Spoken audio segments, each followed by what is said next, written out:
नमः शिवाय। रवि प्रदोष व्रत की एक और कथा है। एक ग्राम में अति दीन ब्राह्मण निवास करता था। उसकी साध्वी स्त्री प्रदोष व्रत किया करती थी। उसे एक ही पुत्र रत्न था। एक समय की बात है, वह पुत्र गंगा स्नान करने के लिए गया। दुर्भाग्यवश मार्ग में चोरों ने उसे घेर लिया और वे कहने लगे कि हम तुम्हें मारेंगे नहीं, तुम अपने पिता के गुप्त धन के बारे में हमें बतला दो। बालक दीन भाव से कहने लगा कि बंधुओं, हम अत्यंत दुखी दीन हैं, हमारे पास धन कहाँ है। तब चोरों ने कहा कि तेरे इस पोटली में क्या बंधा है।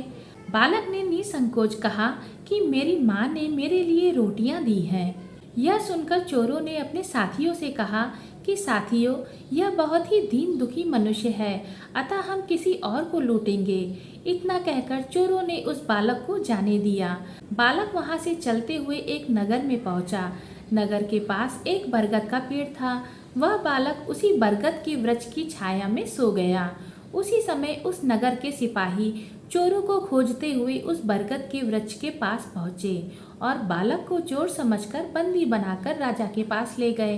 राजा ने उसे कारावास में बंद करने का आदेश दिया। ब्राह्मणी का लड़का जब घर नहीं लौटा, तब उसे अपने पुत्र की बड़ी चिंता हुई।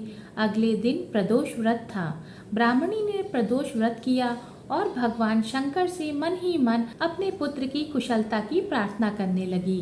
भगवान शंकर ने उस ब्राह्मणी की प्रार्थना स्वीकार कर ली। उसी रात भगवान शंकर ने उस राजा को स्वप्न में आदेश दिया कि वह बालक चोर नहीं है, उसे प्रातःकाल छोड़ दे, अन्यथा तुम्हारा सारा राज्य वैभव नष्ट हो जाएगा। प्रातःकाल राजा ने शिव जी की आज्ञा अनुसार उस बालक को कारावास से मुक्त कर दिया। बालक ने अपनी सारी कहानी राजा को सुनाई। सारा वृत्तांत सुनकर राजा ने अपने सिपाहियों को उस बालक के घर भेजा और उसके माता पिता को राज दरबार में बुलाया। उसके माता पिता बहुत ही भयभीत थे। राजा ने उन्हें भयभीत देखकर कहा कि आप भयभीत ना हो, आपका बालक निर्दोष है। राजा ने ब्राह्मण को 5 गांव दान में दिए, जिससे कि वे सुखपूर्वक अपना जीवन व्यतीत कर सके। इस तरह ब्राह्मण आनंद से रहने लगे।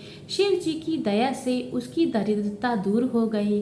अतः जो भी मनुष्य रवि प्रदोष व्रत को करता है, वह सुखपूर्वक और निरोगी होकर अपना पूर्ण जीवन व्यतीत करता है। ये थी आज की वीडियो। उम्मीद है कि आपको आज की कथा अच्छी लगी होगी। वीडियो पसंद आए तो वीडियो को लाइक और चैनल को सब्सक्राइब जरूर कीजिएगा। ओम नमः शिवाय।